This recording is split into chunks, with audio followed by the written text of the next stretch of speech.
नमस्कार मित्रांनो, शेअर बाजाराच्या या खास आणि रोमांचक प्रवासात म्हणजेच इंट्राडे ट्रेडिंगच्या फुल कोर्समध्ये तुमचे स्वागत आहे. तुम्ही जर मार्केटमध्ये दररोज नफा कमवण्याची इच्छा बाळगत असाल तर हा व्हिडिओ तुमच्यासाठी आहे. आज आपण इंट्राडे ट्रेडिंग काय आहे, ते कसे करावे, त्यासाठी लागणाऱ्या रणनीती आणि सर्वात महत्त्वाचे म्हणजे जोखीम व्यवस्थापन याबद्दल सविस्तर बोलणार आहोत. या 30 मिनिटांत तुमचा पाया इतका मजबूत होईल की तुम्ही एक जबाबदार ट्रेडर म्हणून तुमच्या प्रवासाची सुरुवात करू शकाल. इंट्राडे ट्रेडिंगला डे ट्रेडिंग असेही म्हणतात. आजचा हा कोर्स खास नवीन ट्रेडरसाठी तयार केला आहे, त्यामुळे आपण अगदी शून्य पातळीपासून सुरुवात करूया. तुम्ही कोणत्याही भावनांच्या आहारी न जाता शिस्तीने आणि पूर्ण अभ्यासाने जर मार्केटमध्ये उतरलात तरच तुम्हाला यश मिळू शकते. चला तर मग वेळ न घालवता थेट आपल्या पहिल्या आणि मूलभूत भागाकडे वळूया. भाग 1. इंट्राडे ट्रेडिंगचे बेसिक्स आणि संकल्पना. इंट्राडे ट्रेडिंग म्हणजे काय? सोप्या भाषेत सांगायचे तर इंट्राडे ट्रेडिंग म्हणजे एकाच दिवसात शेअरची खरेदी आणि विक्री करणे. समजा तुम्ही सकाळी 10 वाजता 100 रुपये किंमतीला एक शेअर खरेदी केला आणि तोच शेअर मार्केट बंद होण्यापूर्वी म्हणजे साधारण 3:30 वाजेपूर्वी 110 रुपयांना विकला तर तुमचा 10 रुपयांचा नफा झाला. तुम्ही तो शेअर पुढच्या दिवसासाठी तुमच्या खात्यात डिमॅट अकाउंट ठेवत नाही. मार्केट बंद होण्यापूर्वी तुमची डील स्क्वेअर ऑफ करणे बंधनकारक असते. 2. Short selling. शॉर्ट सेलिंग ही संकल्पना थोडी वेगळी आहे आणि इंट्राडे ट्रेडिंगमध्ये खूप महत्त्वाची आहे. इथे तुम्ही आधी शेअरची विक्री करता आणि नंतर त्याची खरेदी करता. उदाहरणार्थ, तुम्हाला वाटले की रिलायन्सचा शेअर आज 2000 वरून 1950 पर्यंत खाली जाईल, तर तुम्ही सकाळी 2000 रुपयांना तो शेअर आधी विकता आणि तो 1950 आल्यावर परत खरेदी करता. यातही तुमचा 50 रुपयांचा नफा होतो. लक्षात ठेवा, शॉर्ट सेलिंग फक्त इंट्राडे ट्रेडिंगमध्ये शक्य आहे. 3. मार्जिन आणि लिव्हरेज. मार्जिन अँड लिव्हरेज धोक्याची घंटा. मार्जिन म्हणजे ब्रोकर तुम्हाला तुमच्याकडील पैशांपेक्षा जास्त किंमतीचे शेअर खरेदी करण्याची तात्पुरती सुविधा देतो. समजा तुमच्याकडे 10,000 रुपये आहेत आणि ब्रोकर तुम्हाला 5 पट मार्जिन देत असेल तर तुम्ही 50,000 रुपयांपर्यंतचे शेअर खरेदी करू शकता. हा खूप मोठा धोका आहे, कारण फायदा 5 पट होतो तसा तोटाही 5 पट वाढतो. सुरुवातीला मार्जिनचा वापर न करणे किंवा अगदी कमी प्रमाणात करणे हेच शहाणपणाचे लक्षण आहे. डिस्क्लेमर. कृपया लक्षात घ्या, शेअर मार्केटमधील गुंतवणूक ही बाजाराच्या जोखमींवर अवलंबून असते. इंट्राडे ट्रेडिंगमध्ये तोट्याचा धोका खूप जास्त असतो, कारण इथे मार्जिनचा वापर होतो. आम्ही या व्हिडिओमध्ये दिलेली माहिती केवळ शैक्षणिक उद्देशाने आहे. आम्ही कोणताही खरेदी किंवा विक्रीचा सल्ला देत नाही. ट्रेडिंग सुरू करण्यापूर्वी तुम्ही स्वतः अभ्यास करणे किंवा आर्थिक सल्लागाराचा सल्ला घेणे अत्यंत आवश्यक आहे. 4. फायदे आणि तोटे. फायदा. तुम्ही एकाच दिवसात नफा कमवून रातोरात होणारे कोणतेही जोखीम ओव्हरनाईट रिस्क टाळता. तोटा. बाजारामध्ये मोठे नुकसान होण्याची शक्यता असते आणि तुम्हाला प्रत्येक ट्रेडवर शिस्त पाळावी लागते. 5. लिक्विडिटी. इंट्राडेसाठी नेहमी अशाच स्टॉकची निवड करा ज्यात जास्त खरेदी विक्री होत असेल, म्हणजेच ते लिक्विड असतील. भाग 2. Technical analysis. बाजाराची भाषा. आता आपण मार्केटच्या भाषेकडे वळूया, ज्याला टेक्निकल अनालिसिस म्हणतात. यात आपण चार्ट्सचा अभ्यास करून भविष्यात किंमत कोणत्या दिशेने जाऊ शकते याचा अंदाज लावतो. Candlestick chart. Candlestick charts. प्रत्येक ट्रेडरसाठी कॅन्डलस्टिक चार्ट वाचता येणे आवश्यक आहे. यात तुम्हाला हिरवी कॅन्डल म्हणजे खरेदीदार वरचढ आहेत आणि लाल कॅन्डल म्हणजे विक्रेते वरचढ आहेत दिसतात. कॅन्डलची शरीराची जाडी आणि त्याची शेपटी विक तुम्हाला त्या वेळेतील बाजाराची पूर्ण कहाणी सांगतात. 2. महत्त्वाचे कॅन्डलस्टिक पॅटर्न. काही पॅटर्न तुम्हाला बाजारात काय होणार आहे याचे संकेत देतात. उदाहरणे. हॅमर बाजाराच्या तळाशी दिसला तर किंमत वर जाण्याचा मजबूत संकेत. Engulfing pattern. एनगल्फिंग पॅटर्न मोठी कॅन्डल मागच्या लहान कॅन्डलला पूर्णपणे झाकून टाकते. हा ट्रेंड बदलण्याचा मजबूत संकेत आहे. डोजी खरेदीदार आणि विक्रेते यांच्यात अनिश्चितता दर्शवतो. 3. सपोर्ट आणि रेझिस्टन्स. सपोर्ट अँड रेझिस्टन्स हे टेक्निकल अनालिसिसचे आधारस्तंभ आहेत. सपोर्ट आधार अशी किंमत जिथे आल्यावर शेअरचे भाव खाली जाणे थांबते आणि खरेदी सुरू होते. अनेकदा शेअरची किंमत या स्तरावरून बाउन्स बॅक होते. रेझिस्टन्स अडथळा अशी किंमत जिथे गेल्यावर शेअरचे भाव वाढणे थांबते आणि विक्री सुरू होते. अनेकदा शेअरची किंमत या स्तरावरून घसरते. इंट्राडेसाठी तुम्ही 5 मिनिटे, 15 मिनिटे किंवा 30 मिनिटांचा टाइम फ्रेम वापरू शकता. 4. ट्रेंड लाईन आणि चार्ट पॅटर्न. ट्रेंड लाईन तुम्हाला बाजाराची दिशा, ट्रेंड ओळखण्यास मदत करते. अप ट्रेंड, शेअरची किंमत वरवर जात आहे. डाऊन ट्रेंड, शेअरची किंमत खाली येत आहे. चार्ट पॅटर्न हे किमतीचे आकृत्या आहेत. Double top bottom, head and shoulder आणि ट्रायंगल पॅटर्न. Triangle pattern. हे पॅटर्न तुम्हाला सांगतात की मोठी हालचाल, बिग मूव्ह कोणत्या दिशेने होऊ शकते. भाग 3. प्रमुख इंडिकेटर आणि त्यांचा वापर.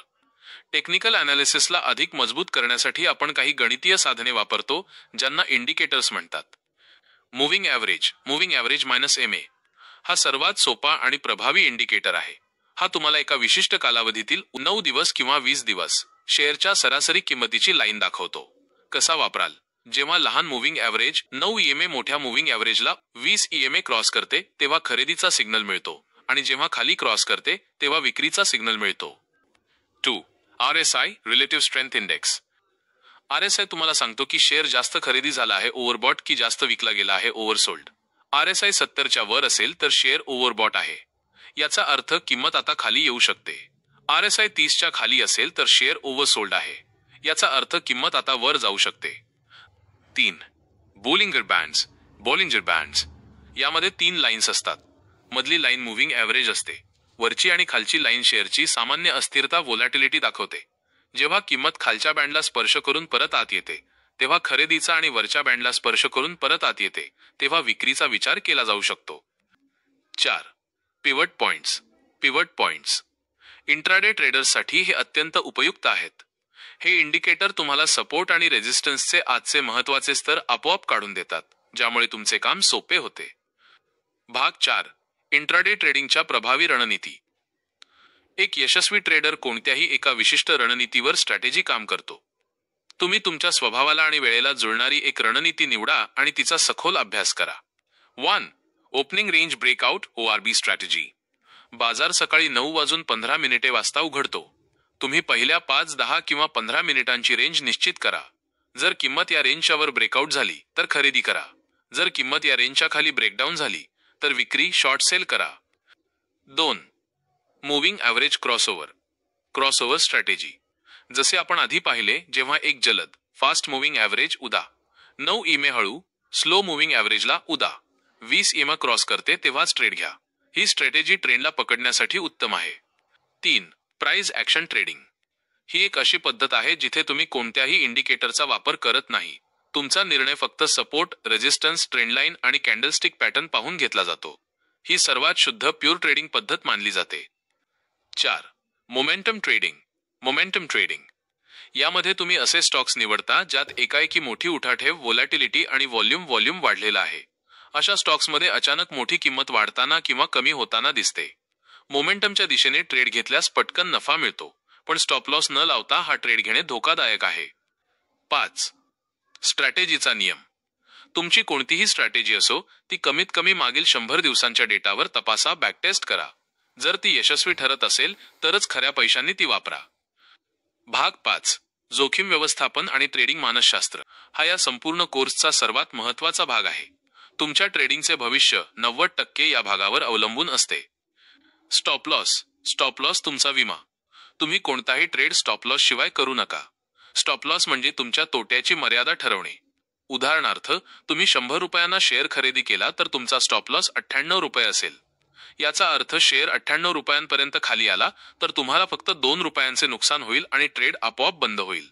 मोठ्या नुकसानीपासून वाचण्याचा हा एकमेव मार्ग आहे. 2. Risk reward ratio. हा प्रत्येक ट्रेडमध्ये पाळणे अनिवार्य आहे. तुम्ही किती धोका घेऊन किती नफा कमवण्याचे लक्ष ठेवता. 1 ते 2 1:2 हा उत्तम रेशो आहे. म्हणजे 1 रुपयाचा धोका घेऊन 2 रुपये कमवण्याचे लक्ष्य. तुमचा उद्देश हा असावा की जर तुमचे 10 पैकी 5 ट्रेड चुकले तरी तुमचा एकूण नफा झाला पाहिजे. 3. Position sizing. तुमचे एकूण भांडवल कॅपिटल किती आहे आणि प्रत्येक ट्रेडवर तुम्ही किती टक्के धोका घेणार आहात हे ठरवणे. एका ट्रेडवर तुमच्या एकूण भांडवलाच्या 1% पेक्षा जास्त धोका घेऊ नका. जर तुमच्याकडे 1 लाख रुपये असतील तर तुमचा एका ट्रेडमधील जास्तीत जास्त तोटा 1000 रुपयाच्या आसपास असावा. 4. ट्रेडिंग मानसशास्त्र ट्रेडिंग सायकॉलॉजी. यशस्वी ट्रेडिंगसाठी शिस्त आणि मानसिकता खूप महत्त्वाची आहे. लोभ, ग्रीड, नफा मिळत असतानाही अजून वाढेल या विचारात राहून नफा गमावणे. भीती, फिअर, तोटा होत असताना लवकर घाबरून स्टॉप लॉस लावायच्या आधीच ट्रेड बंद करणे. तुमच्या ट्रेडिंगच्या नियमांवर आणि स्ट्रॅटेजीवर विश्वास ठेवा. नियमांचे उल्लंघन करू नका. 5. Trading journal. तुमचे सर्व ट्रेड, त्यांची वेळ, स्ट्रॅटेजी, नफा, तोटा आणि तुम्ही केलेली चूक या सर्व गोष्टी एका वहीत किंवा एक्सेल शीटमध्ये लिहा. तुमचा अभ्यास आणि तुमची प्रगती तपासण्यासाठी हे अत्यंत महत्त्वाचे आहे. तर मित्रांनो, हा होता इंट्राडे ट्रेडिंगचा तुमचा संपूर्ण कोर्स. आम्ही यात बेसिक्स, टेक्निकल अनालिसिस, इंडिकेटर्स, रणनीती आणि सर्वात महत्त्वाचे म्हणजे जोखीम व्यवस्थापन पाहिले. तुमच्यासाठी पुढील टप्पे: पेपर ट्रेडिंग. पेपर ट्रेडिंग किंवा व्हर्च्युअल ट्रेडिंग. खऱ्या पैशांचा वापर न करता फक्त तुमच्या स्ट्रॅटेजीचा अभ्यास करा. 2. स्ट्रॅटेजी निश्चित करा. तुम्ही निवडलेली एकच स्ट्रॅटेजी कमीत कमी 1 महिना वापरा आणि तिचा निकाल तपासा. 3. लहान सुरुवात. जेव्हा तुम्ही खऱ्या पैशांनी सुरुवात कराल तेव्हा अगदी कमी रकमेने करा. इंट्राडे ट्रेडिंग हा एक व्यवसाय आहे. यात रातोरात श्रीमंत होता येत नाही. तुम्हाला सातत्याने अभ्यास, सराव आणि शिस्त पाळावी लागते. तुम्ही हा कोर्स पूर्ण केला आहे. आता फक्त सुरुवात करा. स्वतःवर विश्वास ठेवा. तुम्हाला काही शंका असतील तर तुम्ही खाली विचारू शकता. तुमचा ट्रेडिंगचा प्रवास यशस्वी असो. धन्यवाद.